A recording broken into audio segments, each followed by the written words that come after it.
And that moves us on to the next debate. Chris Heaton-Harris. Thank you, Mr. Crosby. It's a pleasure to serve under your chairmanship. As you know, sir, my constituency takes the name of Daventry, but it also has a couple of nicknames. Some call it Logistics Central because of the number of jobs in the logistics sector within my constituency. Others, and making this extremely relevant to today's debate, call it Direct Selling Central. You see, my constituency is pretty much a hub for the direct selling industry. On my southern doorstep is Avon. Its former boss, Paul Southworth, OBE, is one of the most active people in Northamptonshire business politics I've ever met. And until recently, he was chairman of the Northamptonshire Enterprise Partnership. Andy Smith is a constituent of mine, who also happens to be the general manager of Amway UK and Ireland.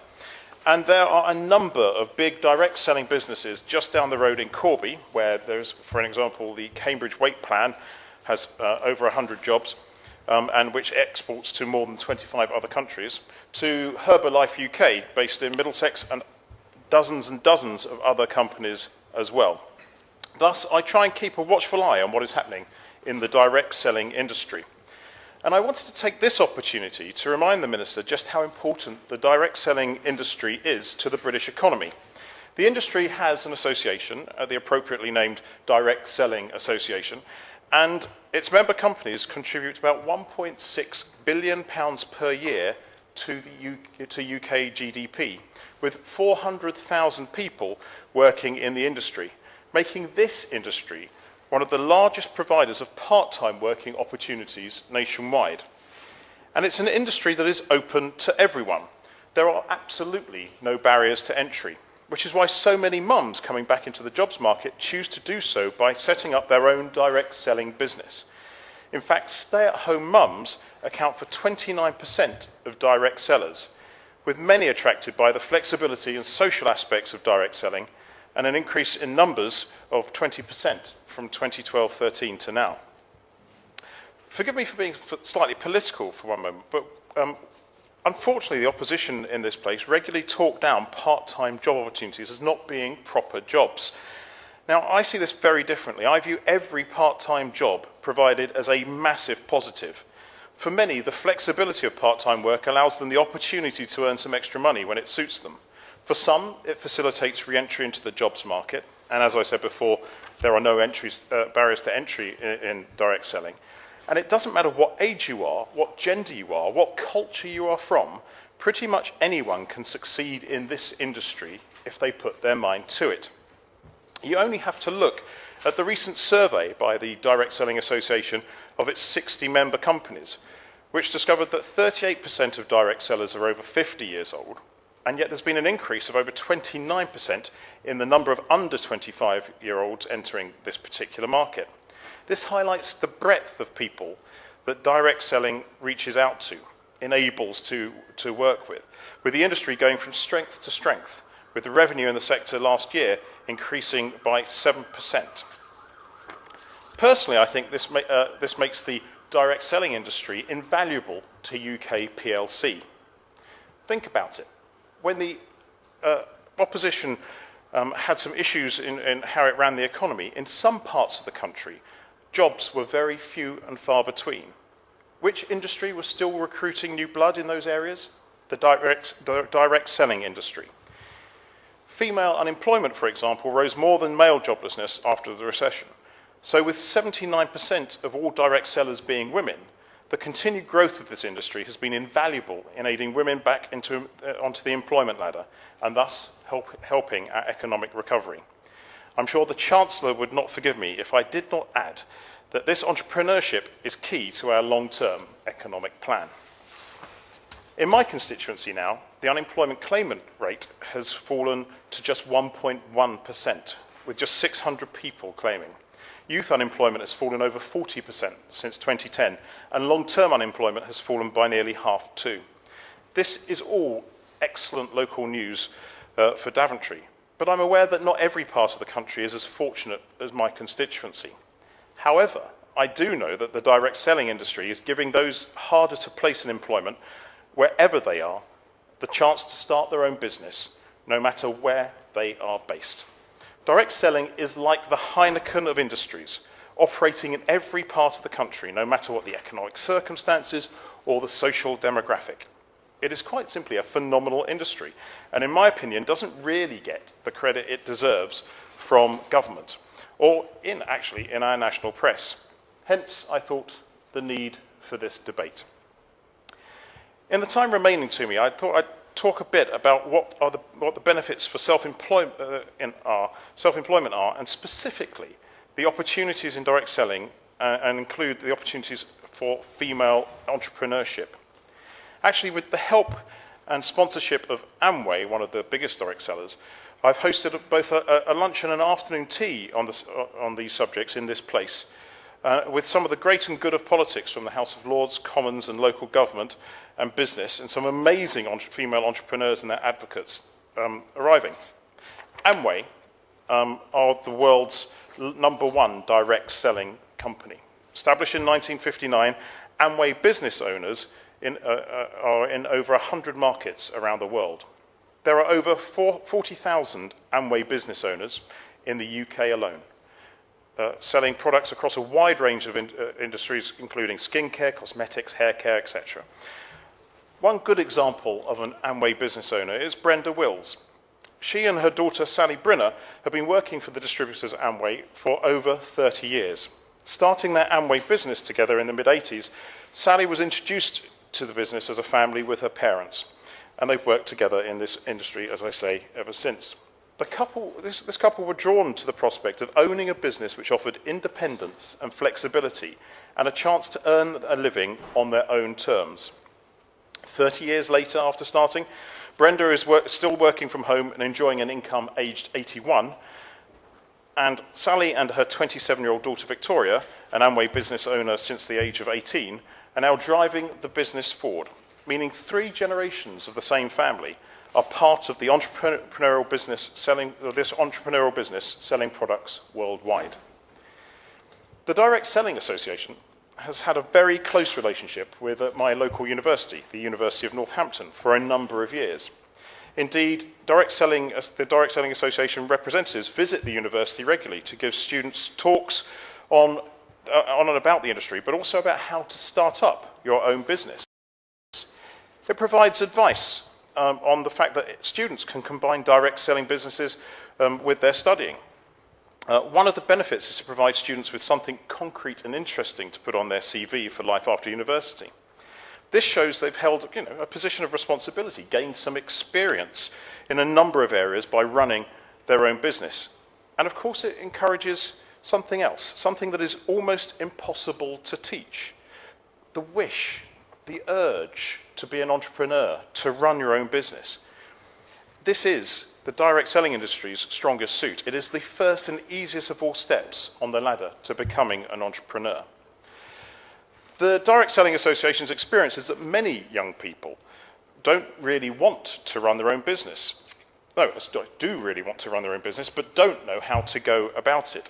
Thus, the industry provides a safe environment to take the first steps. Some stay in, others use it as a stepping stone.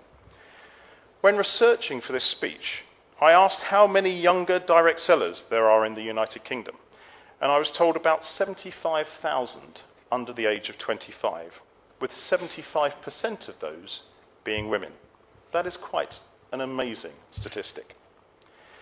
As a conservative who's set up and run businesses of my own, I hope I know how important self-employment is.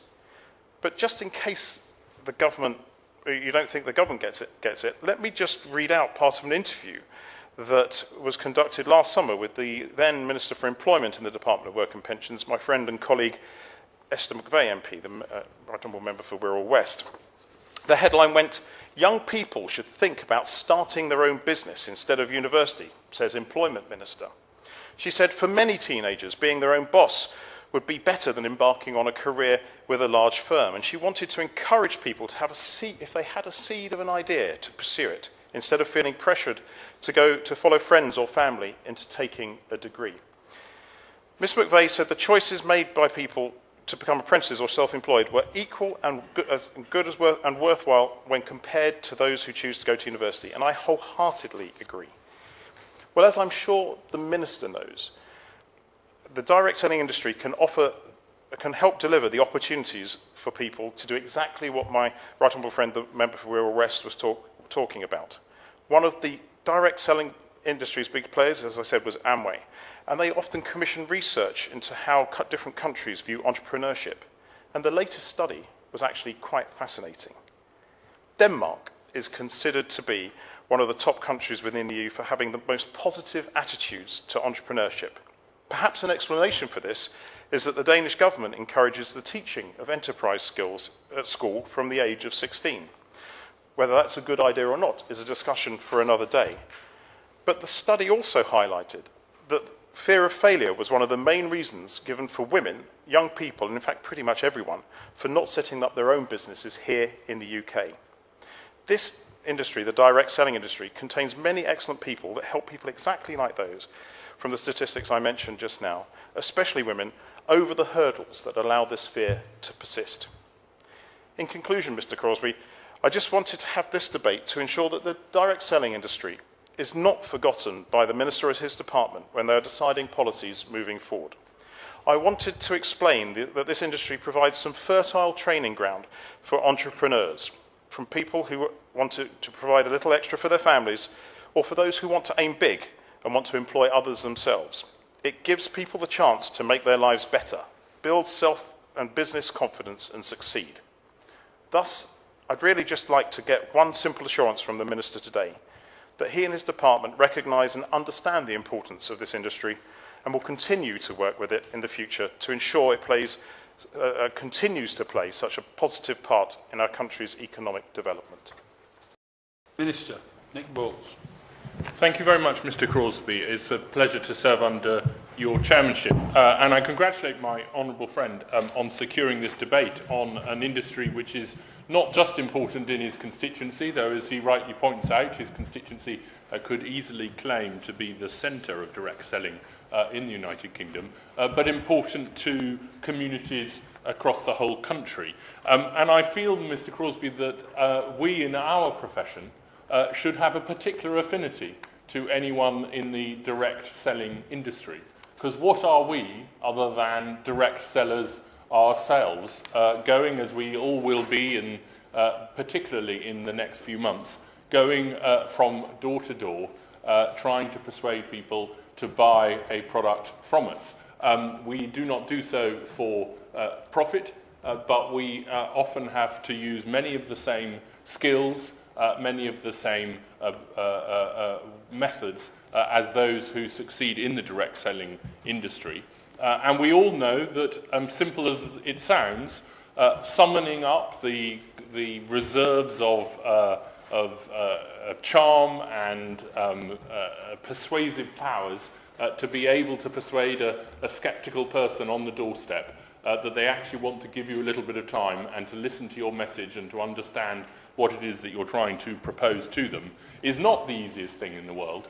And it is a huge credit to the people engaged in direct selling that they are as successful as they are and that they are able to build sustainable incomes for their families. And my honourable friend talked about the wonderful story of Brenda and Sally and Victoria, 3 generations of one family, all of whom, Brenda still now active, aged 81, are active as direct sellers, I believe for Amway, obviously the most famous company in the world involved in direct selling. And I think that it is a particular lesson that those 3 formidable ladies provide for us. Firstly, that this is a sustainable income. It isn't just something that you do perhaps for a year or two at the start of a career, though it could be.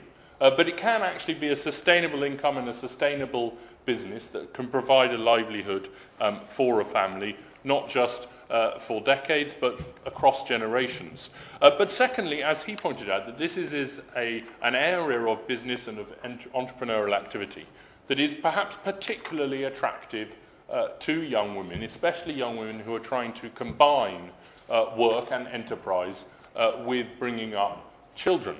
Because it has a key innate flexibility in it. It is a business that they can run from home, and that they can devote whatever hours in whatever days of the week suits them. What matters is actually what their results are, not how they are achieving those results. And that is why I think it is so important that the government is focused and has been focused on making it easier for people to set up and run businesses from their homes. Now, of course, not all of these businesses run from homes will be direct sellers, but a great number of them are. And previously, there have been some pettifogging bureaucratic rules that made it harder for people to set up and run businesses from home. There were rules in relation to tenancy agreements, so that people actually required a specific change to a tenancy agreement with the agreement of landlords before they could set up a business to run from home. We have changed the law so that landlords can agree to home business use without in any way affecting or undermining their residential tenancy agreement. There were also rules relating to business rates and relating to planning conditions that again militated against people setting up businesses to run from home. And we have made sure that in the majority of circumstances, home-based businesses won't attract business rates and have published revised business rates guidance clarifying this. And now that's very important because if you are setting up one of these businesses, you probably don't have a great deal of capital in order to set it up. That's indeed perhaps one of the attractions of the direct selling business, is it doesn't require a huge amount of start-up capital. But if you face the prospect of not being charged council tax, but being charged business rates, that could be very off-putting. And I think this change will help make it more attractive to people to set up home-based businesses. And finally, we have published a guide for anyone who does want to set up a home-based business so that they can, in one place, find all of the information that they need to make sure that they are acting properly within the law, but also to understand what support they get from government as start-up businesses and the opportunities for start-up loans and other financial support from the British Business Bank. So we do believe as a government that we have a good record in supporting anybody who wants to set up a business, and in particular anybody who wants to set up a business from home. And I'm sure that that has played a role in the very substantial increase in home-based businesses. We have seen the number of home businesses go up from 2.9 million to 2.9 million, which is a 0.5 million increase since 2010. And that increase is an increase that is enabling people who previously either didn't have any work or had a job that wasn't satisfying to them and wasn't compatible with their other responsibilities to take charge of their lives and to provide for their families in a way that suited them. And I think that my honourable friend made a very important point when he referred to the independence that this enables people to have, that it enables them to run a life in a way that suits them, that suits their families, suits their broader responsibilities, but provides them with an opportunity to develop a business and earn an income which is flexible and which fits with the pattern of their lives. So I'm happy to give my honourable friend an assurance that we will continue to take into account home-based businesses and in particular direct selling businesses in the formation of policy. He did refer to a study, an interesting study that had been done on the attitudes towards home-based businesses and direct selling businesses in different countries and singled out Denmark as a place where attitudes were most positive. And he conjectured that it might be a result of the fact that Denmark requires enterprise education to be offered to every young person from the age of 16. So I hope, and I'm sure that he does, welcome the work by the noble Lord Young, who has held a central and distinguished position in a whole series of Conservative governments going back over very many decades, and who is absolutely passionate about the idea of enterprise education, who recently produced a report for the Prime Minister on enterprise for all, and whose proposals specifically to establish a network of enterprise advisors who would be attached to schools, who would be current or former executives with local businesses, and whose job would be to coordinate the bringing into schools of people who can inspire young people with the possibilities of enterprise and of setting up their own businesses. I believe that that's a very welcome policy. It is a policy that has now been given over to the new careers company that Christine Hodgson is setting up and is leading, and to which the government is committing £20 million.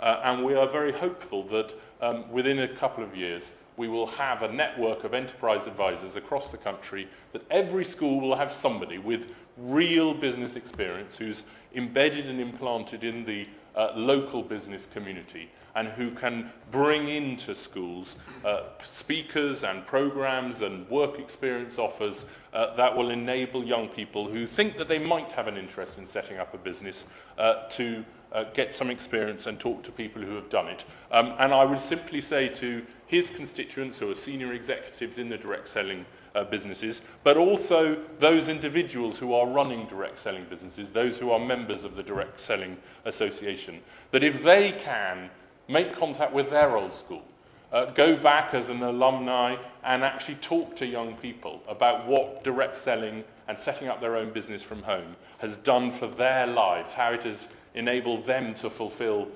their dreams and establish financial independence for their families, I think that that would be as powerful a message as any. I thank my honourable friend for bringing this subject to the attention of the House. It's certainly a subject that the Department for Business is focused on. Order. The question is that the sitting be now adjourned.